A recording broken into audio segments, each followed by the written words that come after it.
Hi, my name is Samantha.Kleven, and this is my informative speech on astrology. And this is my dog, Sadie, and my boyfriend, Philip.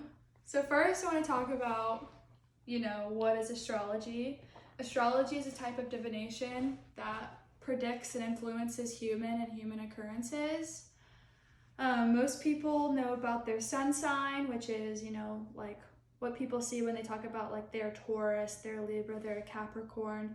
But I want to talk about your whole chart, and that really goes into my experience into discovering this part of astrology other than the popular norm.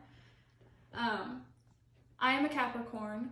I identify partially with Capricorn. I feel like it's really broad when they talk about like popular posts. So that made me want to go into it further. I felt like I said, identified with Capricorn, but not fully. I felt like there was a lot more to me. Obviously, I'm a really complex human being, just like everybody else is. And I felt like there was more to me than just being one singular sign. I identified with a lot of signs. I related to a lot of signs, so I looked more into it. And I found out that everybody has an entire chart, like where the planets are when you are born, every single planet, every single star, where the galaxies stopped the moment that you were born, where everything was placed. That's what, everything matters.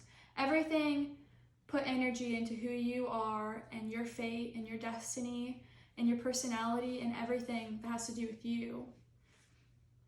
So then I want to dive into the history.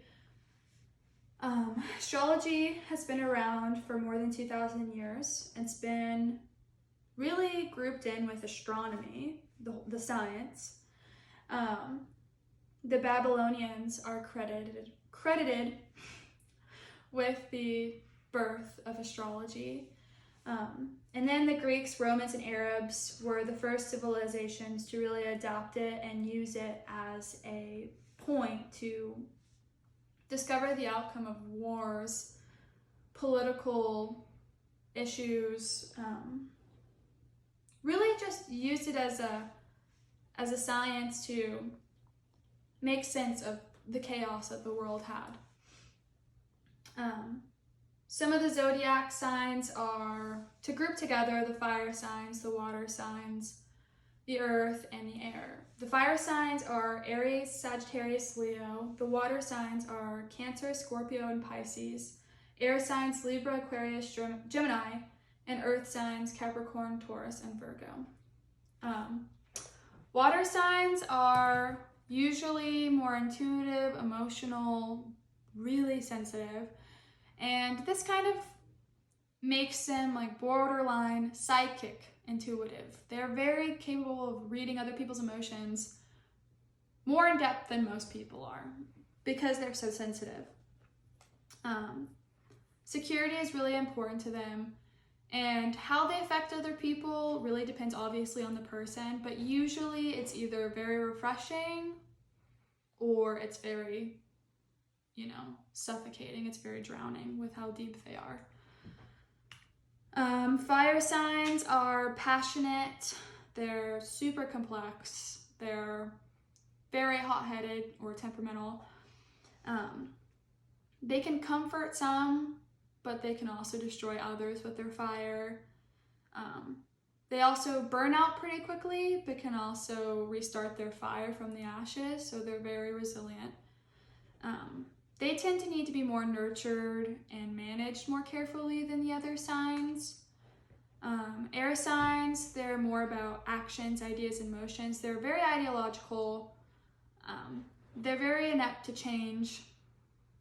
Some air signs are known more as airheads, and some are known to be as powerful as gravity. So really, it can contradict. There's a broad spectrum.